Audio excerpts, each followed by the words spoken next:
Hello बच्चों, welcome to my channel पढ़ाई school.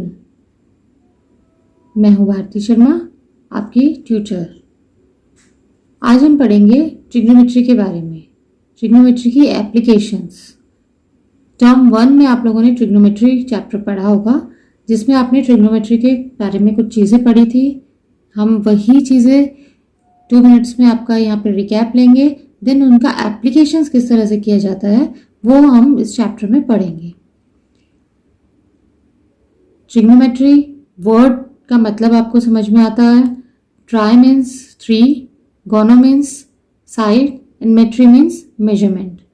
3 sided figure जो होती है दैट इज ट्रायंगल, उसके मेजरमेंट्स के लेते हुए हम यहाँ पर कुछ चीज़ें पढ़ेंगे। ओके, सबसे पहले आप लोगों ने ट्रिग्नोमेट्री चैप्टर में पढ़ा था कि ट्रिग्नोमेट्रिक रेशियोज के बारे में। ओके, उसमें आपने कुछ sine, cosine, tangent, cosecant, secant and cotangent, ये आपने कुछ टर्म्स पढ़ी थी। और उनके साथ जब हमने एंगल अप्लाई किया, जैसे कि sine theta, cos theta, tan theta, तो आपने फिर ये ट्रिग्नोमेट्रिक रेशियोज पढ़े थे। ट्रिग्नोमेट्रिक रेशियोज में थीटा यहाँ पे एंगल है। इस एंगल के अकॉर्डिंग सम कुछ पर्टिकुलर एंगल्स के बारे में मेजरमेंट्स दिए हुए हैं। आपको साइन थीटा की वैल्यू अगर हम 0 डिग्री रखते हैं तो वो कैलकुलेट होकर 0 आ जाता है। ओके, तो ये ट्रिग्नोमेट्रिक रेशियोज का टेबल है। ये टेबल यहाँ पर भी अप्लाई होगा, इसलिए इसे याद करना बहुत ज़रूरी है। इसको याद करने के लिए बहुत सिंपल सा तरीका है, सिर्फ आपको एक लाइन याद करनी पड़ेगी। एक लाइन आपको क्या याद करनी है वो मैं आपको बता देती हूँ। देखिए, यहाँ पर है साइन थीटा। ओके, जहाँ पर आपका साइन थीटा है वहाँ पर पहला टर्म जो आ रहा है 0, वो कैसे आया है? That is 0/4, under root 0/4 equals to 0। Okay, next इसमें पढ़ना है 1/4। Okay, 1/4 equals to 1/2। नेक्स्ट इसके बाद आपका आता है अंडर रूट 2/4। ओके, जब हम 2/4 को कैलकुलेट करते हैं तो 2 1 ज़ा 2 2 ज़ा, तो ये आपका आ जाएगा 1/√2। ओके, नेक्स्ट है आपका 60 डिग्री पे पड़ता है √3/2। ये कैसे आएगा? 3/4। ओके, हमने पहले लिया था 0/4, फिर 1/4, 2/4, 3/4 एंड लास्ट हम 90 डिग्री एंगल पर लेते हैं 4/4। तो 4/4 इज 1 का स्क्वायर रूट 1 आ जाएगा। ओके, तो इस तरीके से अगर आपको एक लाइन ये याद हो गई कि कैसे कैलकुलेट की गई है, कैसे निकाली गई है कुछ पर्टिकुलर एंगल्स के लिए, तो ये एंगल्स आपको याद रहने चाहिए। 0 degree, 30 degree, 45 degree, 60 degree and 90 degree. Okay, यही 5 एंगल्स हैं जिनके आपको ये वैल्यूज़ याद करनी है। यही वैल्यूज़ आपका चैप्टर में अप्लाई होंगे। आप अगर साइन थीटा की वैल्यूज़ याद कर लेंगे तो साइन थीटा की वैल्यू से आप बाकी सारे ट्रिग्नोमेट्रिक रेशियोज की वैल्यूज अप्लाई करके निकाल सकते हैं। Cos theta, tan theta, cosec, secant, cot theta, ये सब आप जो है वैल्यूज फिर कैलकुलेट आराम से कर पाएंगे। ओके, ये टेबल आपके पास है, मैंने टेबल यहाँ पे दे रखा है। देखिए टेबल है, इस टेबल का आप स्क्रीनशॉट ले सकते हैं और उसे याद कर सकते हैं। यह आपको एनसीईआरटी बुक में भी मिल जाएगा। ओके, तो साइन थीटा की वैल्यू है 0 डिग्री पे 0, साइन थीटा की वैल्यू यानी sine 30 degree is 1/2, sine 45 degree is 1/√2, sine 60 degree is √3/2, sine 90 degree is equals to 1। Okay, similarly बिल्कुल इसका ऑपोजिट 90 डिग्री, यहाँ पर 1 आ रहा था साइन 90 पे। ओके, तो इसका बिल्कुल ऑपोजिट cos 0 1 हो जाएगा। ठीक है, cos 30 डिग्री √3/2 हो जाएगा। यहाँ पर देखिए कोसाइन 60 डिग्री √3/2 है, यहाँ पर √3/2 साइन 30 डिग्री पर मिलेगा। cos 30 डिग्री पे √3/2 मिलेगा। नेक्स्ट cos 45 डिग्री पे 1/√2, साइन 45 पे भी 1/√2 है, cos 45 पे भी 1/√2 है। देन cos 60 डिग्री पे आपको 1/2 मिल रहा है, तो इसका ऑपोजिट देखिए साइन 30 डिग्री पे 1/2 है। ओके, लास्ट हमारा है cos 90 degree that is equals to 0। Okay, tan theta equals to होता है sine theta upon cos theta. Okay, 0/1 is 0। ठीक है, 0/1 0 हो गया। देन आपका 1/2 अपॉन √3/2 रखेंगे तो 1/√3 आ जाएगा tan 30 डिग्री पे। नेक्स्ट tan 45 डिग्री पे 1/√2 अपॉन 1/√2 हम रखते हैं तो 1 आ जाता है। नेक्स्ट हमारा tan 60 डिग्री पे √3/2 अपॉन 1/2 हम रखते हैं तो √3 वैल्यू आती है। एंड लास्ट tan 90 डिग्री पे 1/0 है एंड 1/0 नॉट डिफाइंड होता है। ओके, तो tan 90 डिग्री पे नॉट डिफाइंड हो जाएगी वैल्यू। उसके बाद cosec, sec एंड cot को आप कैलकुलेट कर सकते हैं। cosec आपका होता है 1/sin थीटा के बराबर, तो आप उसके अकॉर्डिंग इसको वैल्यूज को पुट करके sin थीटा की 1/sin थीटा में आप ये सारे एंगल्स के लिए cosec निकाल सकते हैं। सिमिलरली sec आप निकाल सकते हैं 1/cos करके। नेक्स्ट आप cot थीटा निकाल सकते हैं 1/tan थीटा करके। ओके, तो ये टेबल आपको लर्न होनी चाहिए। ये टेबल बहुत ज़रूरी है, यहाँ एप्लीकेशंस के लिए भी अप्लाई होगी। नेक्स्ट हमारा आता है trigonometric identities. Okay, trigonometric identities आपको ये लास्ट चैप्टर में भी आपने पढ़ी थी, तो ये आपको याद होनी चाहिए। ट्रिग्नोमेट्रिक आइडेंटिटीज़, यहाँ पे ट्रिग्नोमेट्रिक आइडेंटिटीज़ कौन कौन सी थी? sin square theta plus cos square theta equals to 1 for theta is greater than or equals to 0 degree and smaller than or equals to 90 degree. Next trigonometric identity थी 1 plus tan square theta equals to sec square theta for 0 degree smaller than or equals to theta smaller than or equals to 90 degree. Next identity है 1 plus cot square theta equals to cosec square theta for 0 degree smaller than theta, theta is smaller than or equals to 90 degree. Okay, ये identities आपको याद होनी चाहिए। ये तो simple recap था आपका कि आपको ये सब यहाँ पे एप्लीकेशंस के लिए अप्लाई होगा। ठीक है, इसके बाद यहाँ पर कुछ टर्म्स हैं जो हमें पढ़नी है और मैं आपको बताना चाहूँगी।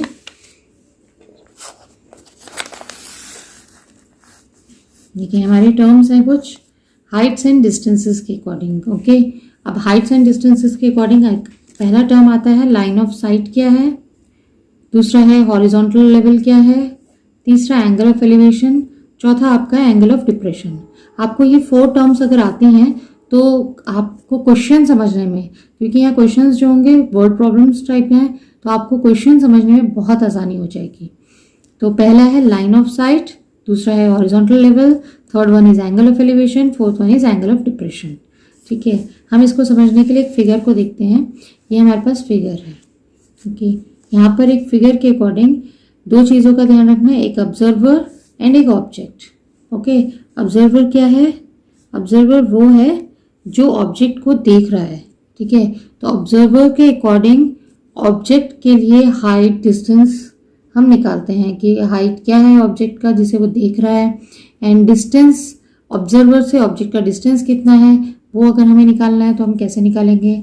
ठीक है, तो पहले हम कुछ टर्म्स को समझ लेते हैं। सबसे पहले है यहाँ पर कोई ऑब्जर्वर है, ऑब्जर्वर कोई भी हो सकता है, आप, मैं या कोई भी पर्सन। तो हम मान लेते हैं कि कोई ऑब्जर्वर है, यहाँ पर कोई बॉय है। ठीक है, वो जब यहाँ पे खड़ा हुआ है, ये आपका ग्राउंड लेवल है, इस ग्राउंड लेवल पे यहाँ पर खड़ा हुआ है, तो यहाँ पर उसका चेहरा आएगा, यहाँ पर उसका चेहरा आएगा, तो यहाँ से उसकी आंखें, क्योंकि हम अपना कुछ भी ऑब्जेक्ट देखते हैं तो अपनी आंखों के थ्रू देखते हैं, तो यहाँ से वो एक टावर है हमारे पास AD, ऑब्जेक्ट हम इसको ले रहे हैं AD, एक टावर है, उस टावर के टॉप को देख रहा है। ठीक है, तो जब वो अपनी आंखों से देख रहा है तो जो ये यहाँ से यहाँ तक का जो डिस्टेंस होता है, हम ये लाइन के अकॉर्डिंग यहाँ बना के दिखा रहे हैं, ये लाइन कहलाती है लाइन ऑफ साइट। ठीक है, ये ऑब्जर्वर की आंखों से जहाँ से वो देख रहा है, ठीक है, वहाँ से लेके कहाँ तक ऑब्जेक्ट के टॉप में देख रहा है, तो ये पूरा आप कहलाता है लाइन ऑफ साइट। ओके, उसके बाद अब जो ऑब्जर्वर है उसकी आंखों का जो इस तरीके से स्ट्रेट हॉरिजॉन्टल वे में जो लेवल है ग्राउंड से देखा जाएगा, ग्राउंड से हॉरिजॉन्टल लेवल, क्योंकि ग्राउंड भी आपका हॉरिजॉन्टल है, हॉरिजॉन्टली ही आपके जो आईज का लेवल आ रहा है ऑब्जेक्ट तक, ये हॉरिजॉन्टल लेवल कहलाएगा। ओके, अब ये हॉरिजॉन्टल लेवल और जो लाइन ऑफ साइट है, इन दोनों के बीच में बनने वाला जो एंगल होता है, इस एंगल को बोला जाता है angle of elevation. Elevation word का मतलब होता है कि ऊपर की तरफ। ओके, एलिवेट कर रहे हैं हम ऊपर की तरफ, इस तरीके से जा रहे हैं। ओके, तो लाइन ऑफ साइट में हॉरिजॉन्टल लेवल के साथ जो एंगल बन रहा है that is called angle of elevation. Okay, इसके बाद आपका इसमें आपके 3 टर्म्स हो गई हैं। पहली टर्म आपका लाइन ऑफ साइट, दूसरा आपका horizontal level, third one is angle of elevation. Next आपका आता है एंगल ऑफ डिप्रेशन। तो एंगल ऑफ डिप्रेशन क्या है? डिप्रेशन जो होता है यानी कि आप जो है नीचे की तरफ, एलिवेशन था हमारा ऊपर की तरफ एंड डिप्रेशन हमारा नीचे की तरफ आ जाएगा, डाउनवर्ड। ओके, तो यहाँ पर कंडीशन क्या है, किस तरीके से कि ऑब्जर्वर आपका कहीं ऊपर खड़ा है, मान लीजिए किसी छत पे कोई बॉय खड़ा हुआ है एंड वहाँ से वो सामने वाली बिल्डिंग के बॉटम पार्ट, ओके, नीचे के हिस्से को देख रहा है। ठीक है, तो बॉटम पार्ट को जब वो देख रहा है तो यहाँ से देख रहा है, यहाँ तक इस ऑब्जेक्ट को देख रहा है, तो ऑब्जेक्ट हमारा ये बॉटम ऑफ टावर हो जाएगा। तो ये ऑब्जर्वर है, ये बॉटम ऑफ टावर को देख रहा है, तो लाइन ऑफ साइट हमारी ये हो जाएगी। ठीक है, और वो क्योंकि यहाँ पर खड़ा है तो उसका जो हॉरिजॉन्टल लेवल है वो ग्राउंड लेवल के अकॉर्डिंग इस तरीके से आपका आएगा, पैरेलली ग्राउंड के पैरेलल, तो ये हॉरिजॉन्टल लेवल कहलाएगा। ओके, तो ये जो हॉरिजॉन्टल लेवल और ये जो लाइन ऑफ साइट है इनके बीच में बनने वाला एंगल, ये एंगल ऑफ डिप्रेशन है। तो एंगल ऑफ एलिवेशन, जब हम नीचे से ऊपर की तरफ किसी ऑब्जेक्ट को देख रहे हैं तो वह एंगल ऑफ एलिवेशन बनाता है हॉरिजॉन्टल लेवल के साथ, और जब हम किसी ऑब्जेक्ट को ऊपर से नीचे देख रहे हैं, ठीक है, तो उस वक्त आपका जो लाइन ऑफ साइट के साथ हॉरिजॉन्टल लेवल के साथ जो एंगल बन रहा है वो कहलाता है एंगल ऑफ डिप्रेशन। बच्चों, अब हम करेंगे यही जो टर्म्स आपने पढ़ी हैं, ट्रिग्नोमेट्रिक रेशियोज पढ़े हैं, ट्रिग्नोमेट्रिक आइडेंटिटीज, इन सब का यूज़ करते हुए कुछ क्वेश्चंस। ओके, मैंने यहाँ पे कुछ क्वेश्चंस आपके लिए लिखे हुए हैं, हम इन क्वेश्चंस को सॉल्व करेंगे कि इनको किस तरीके से किया जाएगा। पहला क्वेश्चन है हमारे पास, the length of shadow of a tower on the plane ground is √3 times the height of tower. Okay, height of tower. ठीक है, हमें निकालना है इसमें the angle of elevation of sun is.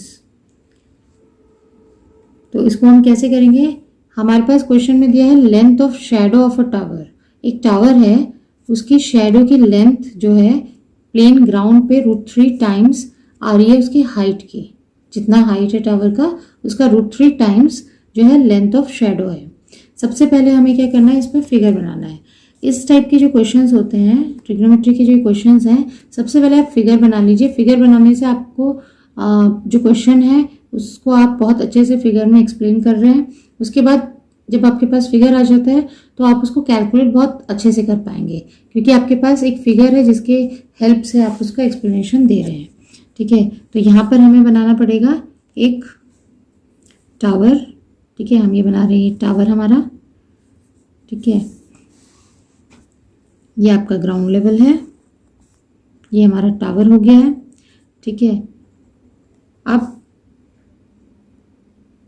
इस टावर की शेडो की लेंथ निकालनी है। ओके, तो ये टावर की जो शेडो बन रही है हम मान लेते हैं यहाँ पर बन रही है नीचे। ओके, तो यहाँ से यहाँ तक हम इसको ज्वाइन कर लेते हैं। ठीक है, ये है आपका टावर की, ये हमारा ग्राउंड लेवल हो गया, ये हमारा टावर हो गया एंड यहाँ पर ये शेडो बन रही है, तो ये इसकी शेडो है। ठीक है, तो शेडो का टॉप एंड जो आपका टावर है, टावर का टॉप, इन दोनों को ज्वाइन करेंगे तो ये आपका लाइन ऑफ साइट की तरह वर्क करेगा, क्योंकि हम इसमें नीचे से ऊपर देखेंगे तो आपका जो टॉप ऑफ टावर है वो आपको दिखेगा। ओके, इसका एंगल हम ले लेते हैं थीटा। ठीक है, एंगल यहाँ हमने ले लिया थीटा, तो एंगल ऑफ एलिवेशन हो गया यहाँ पे, एंगल ऑफ एलिवेशन यहाँ पे थीटा हो गया। ठीक है, इसकी नेमिंग कर देते हैं, नेमिंग की हेल्प से हम बहुत अच्छे से कर पाएंगे क्वेश्चंस को। तो हम ले लेते हैं A, B एंड C, तीनों पॉइंट्स को। ओके, तो यहाँ पर हम लिखेंगे सॉल्यूशन। ठीक है, तो सॉल्यूशन लिखेंगे तो सॉल्यूशन में हम क्या लिखेंगे, सबसे पहले कि हमारे पास टावर क्या है, let AB B the tower. Okay, AB हमारा टावर हो जाएगा। ठीक है, अब एंड BC शेडो। ठीक है, BC यहाँ पे शेडो हो गई टावर की। अब हम ले लेते हैं let theta angle of elevation. ठीक है, ये एंगल ऑफ एलिवेशन हो गया थीटा। नेक्स्ट हमारे पास गिवन क्या था क्वेश्चन में, क्वेश्चन में हमें ये दिया हुआ था कि जो शेडो है that is equals to √3 times of height of tower. Okay, तो हाइट यहाँ पे ए बी है टावर हमारा, बी सी हमारा यहाँ पर क्या है आपका, बी सी इज शेडो, तो हमारा B C equals to √3 AB। Okay, now अब हम लेंगे, क्योंकि ये जो एप्लीकेशंस होती हैं ट्रिग्नोमेट्री या ट्रिग्नोमेट्री हम अप्लाई करते हैं, ये हम करते हैं राइट ट्रायंगल्स पे। ओके, तो हम देख रहे हैं कि ये जो टावर है ग्राउंड के ऊपर परपेंडिकुलर होगा, तो ये यहाँ पे ये एंगल 90 डिग्री का होगा। तो अब हम यहाँ पे लेंगे इन राइट ट्रायंगल ABC। ठीक है, ABC ट्रायंगल में हम लेंगे tan थीटा। tan थीटा हम इसलिए ले रहे हैं क्योंकि परपेंडिकुलर और बेस जो आपका ट्रायंगल है उसमें, राइट ट्रायंगल में परपेंडिकुलर और बेस के बीच में रिलेशन बता रखा है, उसी की हेल्प से हम एंगल ऑफ एलिवेशन यानी थीटा की वैल्यू निकाल पाएंगे, इसलिए हमने tan थीटा लिया है। आपको यही ध्यान देना है कि आपको क्या क्या गिवन है या क्या आपको फाइंड आउट करना है, उसी के अकॉर्डिंग आप tan theta, sin theta, cos theta क्या लेंगे। ठीक है, यहाँ पर क्योंकि हमारे पास परपेंडिकुलर और बेस है, हमें इन्हीं को कैलकुलेट करके एंगल थीटा की वैल्यू निकालनी है, तो इसलिए हमने tan थीटा ले लिया। tan theta equals to AB/BC। Okay, अब हम लिख सकते हैं AB/BC को लिख सकते हैं √3AB। ओके, अब AB और AB जितना भी इनका मेजरमेंट्स होगा तो वो कैंसिल आउट हो जाएंगे। ओके, तो AB से कैंसिल आउट होगा, तो tan थीटा जो बनेगा आपका, tan थीटा इक्वल्स टू कितना आ जाएगा, 1/√3। ओके, जब आपने AB से AB कैंसिल हो गया क्योंकि वैल्यू दोनों की सेम होगी, सेम हाइट है ये चीज़, तो 1/√3 आपका यहाँ पर बचेगा।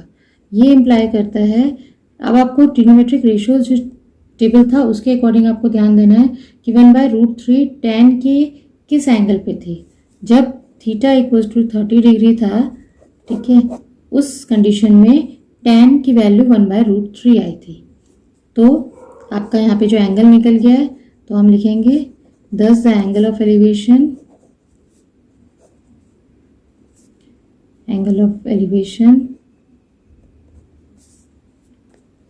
of the sun, जो आपको क्वेश्चन में पूछा है, सन इज 30 डिग्री। ओके, ये आपका सॉल्यूशन आ गया। तो आपको क्वेश्चन को समझने के लिए सबसे पहले डायग्राम के बाद आपको ये देखना है कि आपको गिवन क्या क्या है। ठीक है, उसके बाद आपको ये ध्यान देना है कि आपको परपेंडिकुलर और बेस है तो हम tan लेंगे, परपेंडिकुलर एंड हाइपोटेन्यूज यूज करना है तो उसके अकॉर्डिंग हम साइन लेंगे, बेस अपॉन हाइपोटेन्यूज यूज करना है उसके अकॉर्डिंग हम कॉस लेंगे। तो इसी तरीके से आप ट्रिग्नोमेट्रिक रेशियोज में कौन सा वाला ट्रिग्नोमेट्रिक रेशियो अप्लाई करना है वो आप क्वेश्चन को समझते हुए कर पाएंगे आसानी से। ठीक है, अब हम जाएंगे सेकेंड क्वेश्चन की तरफ। तो सेकेंड क्वेश्चन हमारा है, from the top of 7 meter high building, okay, the angle of elevation of the top of a tower is 60 degree and the angle of depression of its foot is 45 degree. Find the height of the tower. Okay, इस question में हमें बोला गया है कि आपके पास एक tower है और एक बिल्डिंग है। बिल्डिंग के टॉप से, from the top of a 7 meter high building के टॉप से हम जो है टावर के टॉप को देख रहे हैं और टावर के फुट को देख रहे हैं। ठीक है, तो टावर के जब टॉप को देख रहे हैं तो एंगल ऑफ एलिवेशन, क्योंकि हम ऊपर की तरफ देख रहे हैं तो एंगल ऑफ एलिवेशन लिखा हुआ है यहाँ पे, इसका मतलब टावर की हाइट बिल्डिंग की हाइट से ज़्यादा होगी, क्योंकि हम बिल्डिंग के ऊपर से टावर को देख रहे हैं और एंगल ऑफ एलिवेशन आ रहा है, यानी हम ऊपर की तरफ देख रहे हैं तो टावर की हाइट ज़्यादा होगी। तो एंगल ऑफ एलिवेशन आ रहा है 60 degree and angle of depression foot पे जब हम देख रहे हैं तो 45 डिग्री आ रहा है। तो सबसे पहले हम फिगर बनाते हैं, देन उसके बाद हम इसको कैलकुलेट करेंगे। ठीक है, तो हमने यहाँ पे बनाया है, एक आपके पास ये आ गया है ग्राउंड लेवल, ये हो जाएगा, ये हम ले लेते हैं टावर, ये हमारा बिल्डिंग है, इसमें एक ये लाइन यहाँ से हॉरिजॉन्टली हमें लेनी पड़ेगी, ये आपका हॉरिजॉन्टल लेवल है क्योंकि अब यहाँ से टॉप ऑफ द टावर हम जब चेक कर रहे हैं, ओके, इस तरीके से, तो ये एंगल ऑफ एलिवेशन आपका 60 डिग्री आ रहा है। नेक्स्ट जब हम इसके फुट को देख रहे हैं, एंगल ऑफ डिप्रेशन, ठीक है, तो ये आपका आ रहा है 45 डिग्री। ये क्योंकि एंगल ऑफ डिप्रेशन है, हॉरिजॉन्टल लेवल और लाइन ऑफ साइट के बीच में बन रहा है, तो ये 45 डिग्री है। लेकिन हमने कहा था कि ये जो हॉरिजॉन्टल लेवल होता है ये ग्राउंड के पैरेलल होता है। जब पैरेलल होगा तो ये आपका एज ए ट्रांसवर्सल वर्क करेगा, तो ये 45 डिग्री। तो ये जो ऑल्टरनेट एंगल है ये भी 45 डिग्री आ जाएगा। ओके, अब हम नेमिंग कर देते हैं। ये हमने मान लिया ए बी, ये हमारी बिल्डिंग है 7 मीटर हाई। सी डी, ये हमारा आपके पास ये आ गया है टावर। इस पॉइंट को भी हम नेम कर देते हैं ई। ओके, तो ये हमारे पास फिगर आ गई है। अब इस फिगर की हेल्प से हमें फाइंड आउट करना है टावर की हाइट, ठीक है। तो हम सबसे पहले क्या करेंगे, ट्रायंगल लेंगे आपका यहाँ पर ए बी डी, ठीक है। तो हम सॉल्यूशन करते हैं इसमें। सबसे पहले हमने क्या लिया है, in triangle A B D, ठीक है। हमारा ये ए बी डी ट्रायंगल है। इस ट्रायंगल में tan 45 degree equals to A B upon B D, A B upon B D, ठीक है। That is equals to tan 45 is 1, A B upon B D and B D equals to A B equals to, A B हमारा है 7 meter. Okay, तो B D की value आ गई 7 metre. अब हम लेते हैं दूसरा ट्रायंगल। दूसरा ट्रायंगल हम लेंगे ये जो ऊपर बना हुआ है ए सी ई, ठीक है। तो इन ट्रायंगल ए सी ई, यहाँ पर अगर फिर से हम अप्लाई कर रहे हैं tan 60 degree, that is equals to हमारे पास आ जाएगा C E upon A E. Okay, C E upon A E को हम लेंगे और सी ई की वैल्यू हमें नहीं पता, बट हमें ए ई की वैल्यू पता है। A E equals to B D है, क्योंकि ए ई और बी डी पैरेलल हैं तो इक्वल होंगे लेंथ में, क्योंकि ये टावर और ये जो बिल्डिंग्स हैं ये दो आपके यहाँ पर पैरेलल होंगे, क्योंकि टावर और बिल्डिंग भी पैरेलल एक दूसरे के होंगे, तो ये भी आपके पैरेलल होंगे, लेकिन ये इक्वल भी होंगे। ये रेक्टेंगुलर एक शेप बन रही है जिसकी वजह से ये लेंथ और ये लेंथ बराबर होंगे। तो हम ए ई को लिख सकते हैं बी टी। ओके, तो ये हो जाएगा हमारे पास tan 60 डिग्री। tan 60 डिग्री की वैल्यू होती है √3 equals to C E and B T हमारा यहाँ पर अभी निकला था 7, तो ये आ जाएगा 7। ओके, तो सी ई की वैल्यू कितनी आ जाएगी, सी ई इक्वल्स टू 7√3 मीटर। ओके, अब ये हमारे पास आ गया है ये वाला पोर्शन सी ई, यहाँ से यहाँ तक का। अब हमें ई डी वाला डिस्टेंस कितना है ये बताना है। तो ई डी और ए बी, क्योंकि ये रेक्टेंगुलर शेप बन रहा था अभी मैंने बताया था, तो ए बी अगर 7 है तो ई डी भी आपका 7 हो जाएगा। ओके, तो हम ले लेंगे, क्योंकि हमें टावर की हाइट पूछी थी, ठीक है। तो टावर की हाइट हमारी क्या होगी, सी ई प्लस ई डी। तो हम यहाँ पे लिख देंगे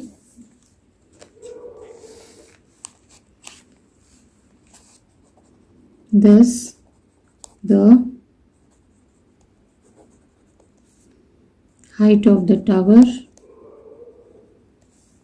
CD, ठीक है, CD equals to CE plus DE। CD equals to CE हमारा है 7√3 प्लस DE AB के इक्वल है, तो ये हमारा 7 आ गया है। DE is equals to AB। Okay, तो ये हमारे पास आ जाएगा C D equals to 7√3 plus 1, हमने 7 कॉमन ले लिया था, मीटर। ओके, तो ये आपके पास हाइट ऑफ टावर आ जाएगी, ठीक है। तो हमने जब फिगर बनाया तो हम बहुत आसानी से इस क्वेश्चन को कर पाए। तो फिगर मस्ट है, एक बार फिगर ज़रूर बनाइएगा स्टार्टिंग में, उसके बाद आप आराम से कैलकुलेट कर पाएंगे। अब हम आते हैं नेक्स्ट क्वेश्चन में, ठीक। तो ये देखिए नेक्स्ट क्वेश्चन क्या है हमारा, the angle of elevation of an aeroplane from a point. Okay, मैं आपको ये पढ़ दे रही हूँ क्वेश्चन को। From a point on the ground is 60 degree. After a flight of 30 seconds, the angle of elevation becomes 30 degree. If the aeroplane is flying at a constant height of 3000√3 meter, find the speed of the airplane. Okay, तो इस question में बोला है कि एक aeroplane उड़ रहा है, ठीक है। तो हमने उसे ग्राउंड से जब देखा था, जब हमने उस एरोप्लेन की तरफ देखा तो एंगल ऑफ एलिवेशन था हमारा 60 डिग्री। लेकिन 30 सेकेंड्स के बाद क्योंकि एरोप्लेन मूव कर रहा था तो जो एंगल ऑफ एलिवेशन हो गया है वो 60 डिग्री से 30 डिग्री पे आ गया है। तो if the aeroplane is flying eight a constant height, एक कांस्टेंट हाइट पे हम मान रहे हैं कि वो एक ग्राउंड के पैरेलल हाइट पे ही वो मूव कर रहा है, तो कांस्टेंट हाइट से कहेंगे कि कांस्टेंट हाइट पे मूव कर रहा है, तो वो हाइट है 3000√3 मीटर। तो हमें स्पीड बतानी है उस एरोप्लेन की। ओके, तो इसमें स्पीड निकालना है। तो ये मत समझना कि ये आपका डिस्टेंस और टाइम और स्पीड है तो इसका मतलब ये फिजिक्स का क्वेश्चन है। फिजिक्स अप्लाई हो रही है, लेकिन इसमें आपका सबसे पहले ट्रिग्नोमेट्री अप्लाई हो रही है। ट्रिग्नोमेट्री की हेल्प से आप स्पीड इसकी कैलकुलेट कर पाएंगे। तो हम सबसे पहले इसमें फिगर बनाते हैं। फिगर के अकॉर्डिंग ये हमने बेस लेवल लेना है। सबसे पहले ये है हमारा बेस, ठीक है, ग्राउंड लेवल है। हम यहाँ से देख रहे हैं, मान लीजिए आपका एरोप्लेन यहाँ पर था फर्स्ट पॉइंट, तो हमने इसको परपेंडिकुलरली एक लाइन यहाँ पे खींच लिया है। ओके, फिर ये एरोप्लेन नहीं, ये एरोप्लेन हम यहाँ पे ले लेते हैं, ठीक है, यहाँ से। तो पहले जो एरोप्लेन था दूर था, ठीक है, तो अब यहाँ पे हम ये ले रहे हैं एंगल ऑफ एलिवेशन पॉइंट से, फिर हमने लिया यहाँ पर एंगल ऑफ एलिवेशन। ओके, इसको हम ज्वाइन कर देते हैं।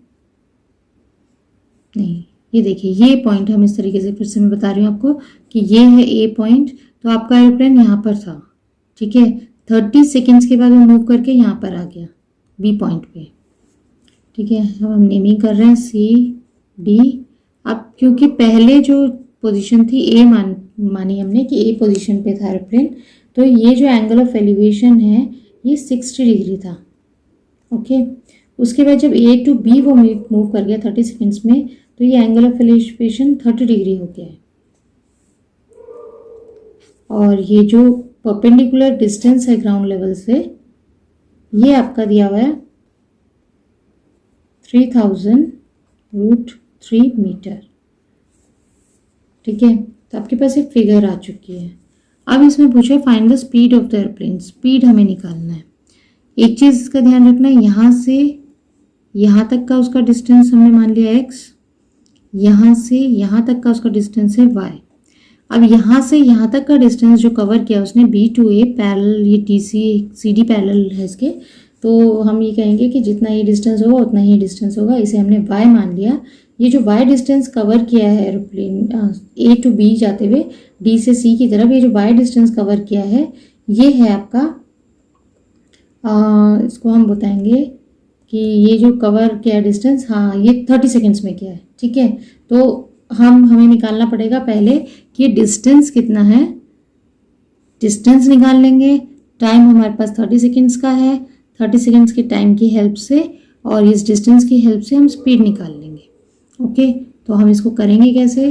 सबसे पहले इसका सॉल्यूशन स्टार्ट करते हैं, ठीक है। सॉल्यूशन में हमने ले लिया लेट, इस पॉइंट का नेम कर देते हैं E D equals to X हो गया है, ठीक है, X meter, then D C Y meter, ठीक है। उसके बाद हमें दे रखा है बी सी 3000√3। तो बी सी और ए डी क्योंकि बराबर हैं, सिमिलर हाइट, कांस्टेंट हाइट बताई थी, तो इसकी वजह से ए डी की वैल्यू भी 3000√3 हो जाएगा। तो हम लिखेंगे B C equals to A D equals to 3000√3 meter. Okay, units का ध्यान रखना, यूनिट ज़रूर लिख देना वरना इसमें भी आधे आधे मार्क्स कट जाते हैं कई बार। अब हम लेंगे in triangle A E D. जो हमारा ट्रायंगल है AED, इस ट्रायंगल को हम लेंगे। अब ये ध्यान रखना है परपेंडिकुलर आते हैं तो ये 90 डिग्री के ही एंगल्स बनाएंगे, राइट ट्रायंगल्स बनेंगे।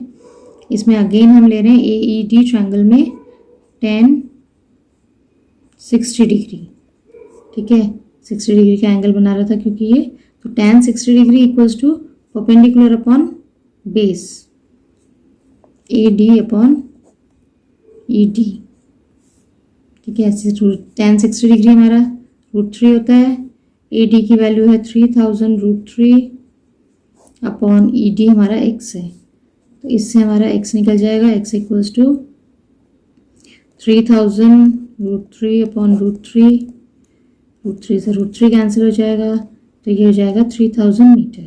तो x जो डिस्टेंस आ गया वो 3000 मीटर आ गया। ओके, अब हमें आगे निकालना है इसमें। अब y के लिए तो हम लेंगे इन ट्रायंगल BEC। ओके, ये हमारा है ट्रायंगल BEC, इस ट्रायंगल को लेंगे।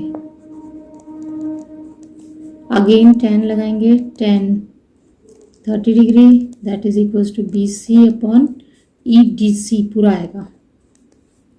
अब BC EC को हम लिख सकते हैं ED plus DC that is equals to BC upon x plus y। Okay, tan 30 degree is 1/√3, BC की वैल्यू हमारे पास है 3000 √3 upon x plus y, cross multiply करके इसको सॉल्व करेंगे, ठीक है। तो इसके बाद आ जाएगा x plus Y equals to 3000 √3 into √3, x की वैल्यू हम यहाँ पुट कर देंगे, ठीक है। तो x की वैल्यू हमारी कितनी आई थी पहले, x की वैल्यू ये निकाली थी हमने, x इक्वल्स टू 3000, तो यहाँ पर इसमें पुट कर देंगे, तो ये हो जाएगा 3000 plus Y equals to 3000 into 3, तो 9000। ओके, अब y इक्वल्स टू 9000 माइनस 3000, तो y इक्वल्स टू आ जाएगा हमारा 6000। ओके, अब हमने निकालना है स्पीड। तो y हमारा जो था ये डिस्टेंस था, ये डिस्टेंस निकल गया है, इस डिस्टेंस को कवर करने के लिए टाइम लिया है 30 सेकेंड्स, तो हम स्पीड आसानी से निकाल पाएंगे, ठीक है। तो हम निकालते हैं स्पीड।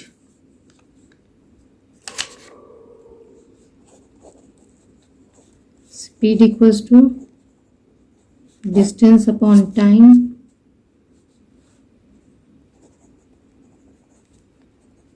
डिस्टेंस आ गया था हमारा 6000 अपॉन टाइम था 30 सेकेंड्स, इसको हम कैलकुलेट कर लेंगे, तो ये आ जाएगा आपका 200। तो स्पीड इक्वल्स टू हो गई 200 मीटर पर सेकेंड, क्योंकि 30 सेकेंड्स टाइम था, 6000 मीटर था, तो यूनिट मीटर पर सेकेंड। ओके, तो इस तरीके के क्वेश्चंस भी आते हैं कि पहले हमने सारा ट्रिग्नोमेट्रिक प्रोसेस किया है, उसके बाद लास्ट में हमने स्पीड का फॉर्मूला अप्लाई किया है। ओके, अब हम पहुंचते हैं नेक्स्ट क्वेश्चन की तरफ।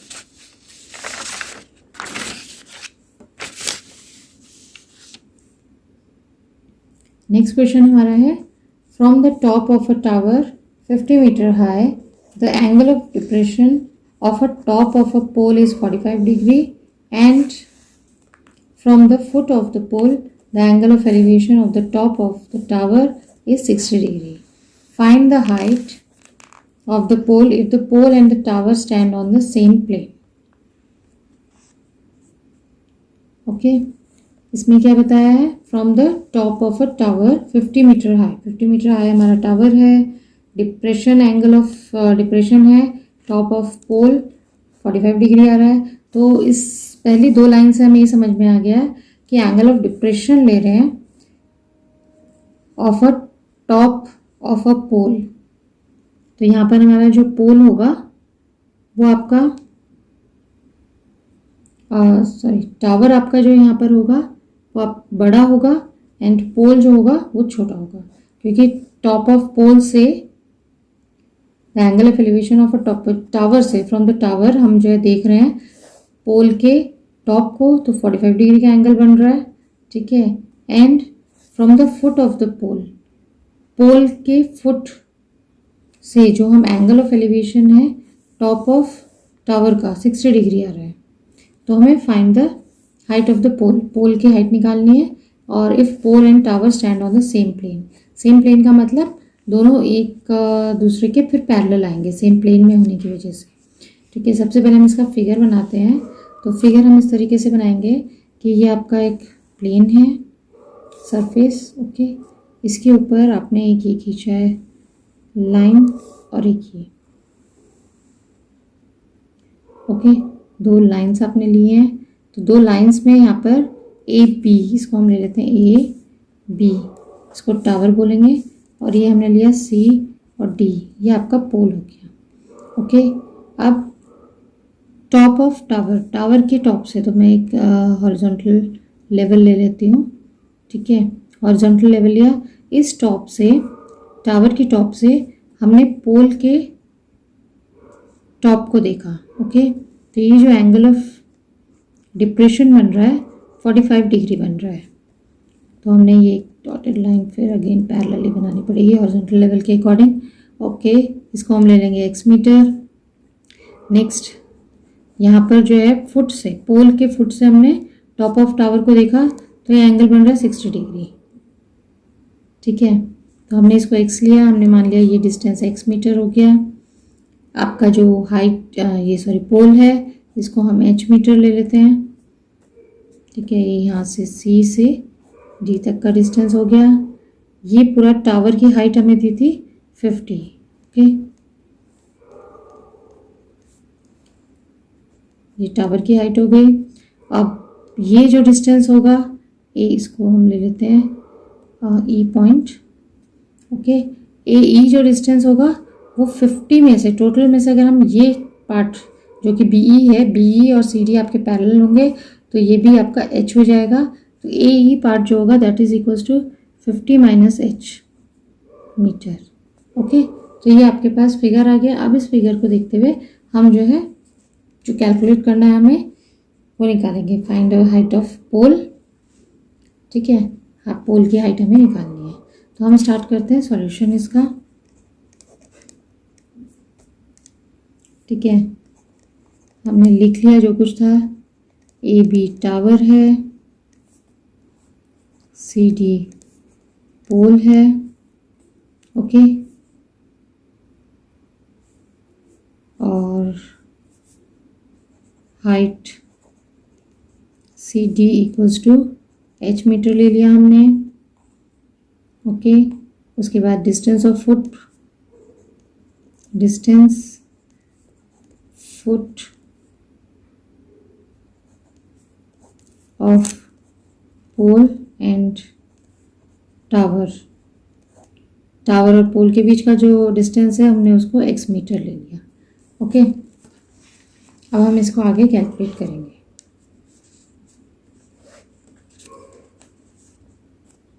एक तो चीज़ें हमारे पास आ गई है, C D equals to H था, एच मीटर। सी डी जो है आपका बी ई के पैरेलल में है, तो B E is again H meter because C D equals to B E. ठीक है, ए ई हमारा है, ए बी में से माइनस करा हमने बी ई को, that is 50 minus H. Okay, ये चीज़ें हमने लिख दी। अब हम लेंगे in triangle A B D. ठीक है, ये आपका ए बी डी ट्रायंगल है, बड़ा ट्रायंगल, हम इसको लेंगे। इस ट्रायंगल में हम अप्लाई करते हैं वही ट्रिग्नोमेट्रिक रेशियोज, उसके according tan 60 degree equals to हो जाएगा A B upon B D. tan 60 की वैल्यू होती है √3, ए बी हमारा है 50 एंड बी डी है x। ओके, तो ये x की वैल्यू आ गई 50√3। ठीक है, इसको हम ले लेंगे फर्स्ट। और नेक्स्ट हम लेंगे ट्रायंगल दूसरा, ये 45 डिग्री हो जाएगा बिकॉज ये एंगल ऑफ डिप्रेशन है, तो आपका इस तरीके से आ जाएगा। इसके आगे हम लेंगे triangle A C E triangle को, ठीक है। इसके आगे हम लिख लेते हैं इन ट्रायंगल ए सी ई ट्रायंगल में हमारे पास आ रहा है tan 45 degree equals to A E upon C E. A E हमारा है tan 45 हमारा 1 है इक्वल्स टू ए ई हमारा निकला है 50 माइनस एच अपॉन सी ई, अगेन वो x हो जाएगा, ठीक है। तो इससे हमारा इम्प्लाई करके हम निकालते हैं x equals to 50 minus H, ठीक है।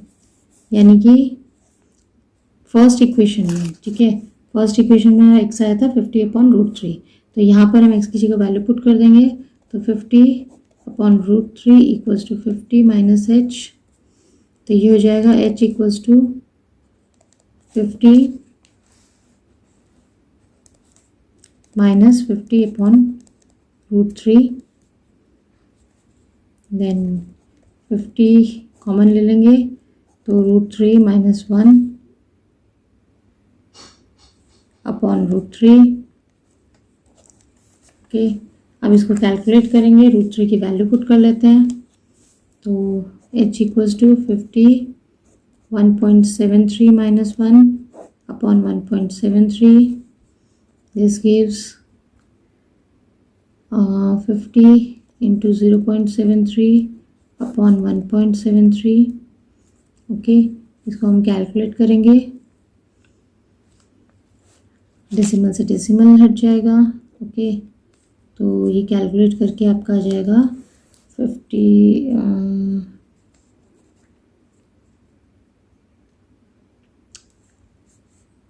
0 5 3 15 5 7 35 36 अपॉन 173, इसको आप डिवाइड कर लेंगे तो 3650 अपॉन 173 जब हम डिवाइड करके देखते हैं तो ये आ जाएगा 21.14 मीटर।